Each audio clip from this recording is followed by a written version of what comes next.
mga Mars, o 'di ba ang lutong ng ating fried chicken at napaka-juicy po 'yan. Tara magluto tayo gamit itong ating dripper multifunction cooker. So non-stick po ito mga Mars. At ito na yung ating manok, binrain ko na 'yan, yung brining na lagyan mo ng suka, salt, tsaka water para matanggal yung lansa, yung dugo at maging juicy, tender yung kanyang laman. So ang gagamitin natin ay wet dry method. So yung dry mga Mars, ang ginawa ko lang yan, pinagsama ko lang yung cornstarch tsaka yung flour. So kayo na bahala kung anong pampalasa yung itimpla nyo. Ayan na nga, ikukot lang natin sa breadings natin. Ayan, kinakailangan mga Mars, i-press mo talaga yung pag-coat. Ayan, gandahan nyo na makot nyo talaga para ma-achieve nyo yung lutong mamaya. Tapos itataktak nyo at ilagay sa strainer. Ayan, nagpainit na ako ng mantika mga Mars dahil nakot ko na po lahat.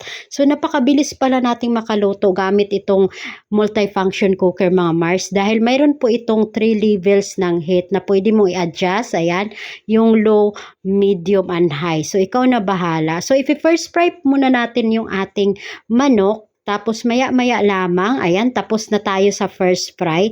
So ipalamigin lang natin yan ng ilang minuto kasi magdo-double fry po tayo mamaya para ma-achieve natin yung napakalutong. Ayan mga Mars, ayan na nga, i-double fry na natin. Pinainit ko na yung mantika. So kailangan pag double fry, mabilisan lang para hindi masunog yung ating manok. At yan, ang ganda ng kulay. O diba pa?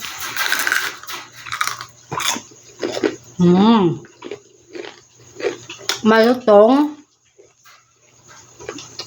at hindi matigas.